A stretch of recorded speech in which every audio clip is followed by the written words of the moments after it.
ესე იგი დონალდ ტრამპი წარდგა კონგრესის წინაშე, მან ისაუბრა გადაწყვეტილებების შესახებ, რომელიც მიიღო ქვეყნის შიგნით, თუმცა ახლა ქვეყნის შიგნით ჩვენთვის ნაკლებად საინტერესო კი არის საინტერესო, მაგრამ ამერიკელები რაღაცნაირად თავად გაარკვევენ, მაგრამ ქვეყნის გარეთ რაც შეეხება გადაწყვეტილებას, ყველაზე ჩემი ერთ-ერთი საკვანძო მაინც არის, რომ 90 დღის განმავლობაში შეაჩერა ყველა ტიპის საგარეო დახმარება, მათ შორის უკრაინისადმის და გზაში მყოფი დახმარებაც კი გაყინა, როგორც ჩვენთვის გახდა ცნობილი. აქედან გამომდინარე, აქედან გამომდინარე, გასაგებია, რომ ეს აბსოლუტურად მისი გადასაწყვეტია ამერიკის შეერთებული შტატების, მისი ადმინისტრაციის, ახალი პრეზიდენტის ვის დაეხმარება და ვის არ დაეხმარება, მაგრამ ფაქტია, რომ ამერიკული დახმარების გარეშე უკრაინა ვერ იომებს რუსეთის წინააღმდეგ და ისიც ფაქტია, რომ 2008 წელს პირდაპირ ვილაპარაკოთ, 2008 წელსაც რუსეთ-საქართველოს ომიც ეს იყო გეოპოლიტიკური ინტერესი ამერიკის შეერთებული შტატების. რა თქმა უნდა, ეს შეფუთული იყო ჩვენი დამოუკიდებლობის დემოკრატია, გასაგებია, ასე იფუთება ხოლმე პოლიტიკა, ჩვენ გვჯერა გულუბრყვილოთ რომ არაფერი არ იფუთება და პირველადი ეს არის ჩვენი ადამიანების ერების, ხალხების ასწრაფვა თავისუფლებისგან, დამოუკიდებლობისგან და სამოთხისებური იდილიისგან. სინამდვილეში ცოტა სხვაგვარად არის საქმე.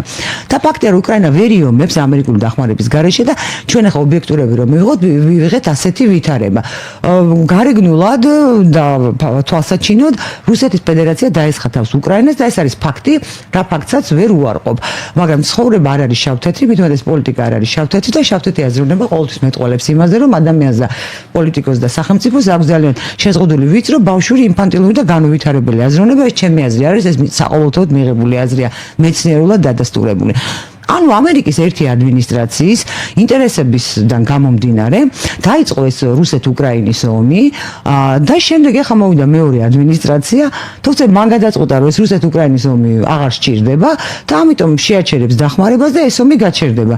ანუ რა გამოდის, ხო, ადამიანის და სახელმწიფოს ბედის თამაში. მე მესმის, რომ უპირველესად უკრაინის ხელისუფლების და უკრაინის მოსახლეობის პასუხისმგებლობა საკუთარი ქვეყნის წინაშე რაც დამართებს, მაგრამ ყველა მხარე ჩვენ აი შავ-თეთრობიდან უნდა გავიდეთ ამაზე ვთქვით. მე ამ შემთხვევაში მაინტერესებს რა გაკვეთილი უნდა გამოვიტანოთ, იმიტომ რომ ადრე ცოტა შეფუთული იყო ასეთი რაღაცები, ასეთი გეოპოლიტიკური დაპირისპირებები და ეხლა არის ძალიან აშკარა. მაშინ ვაწვდიდი, ეხლა აღარ ვაწვდი.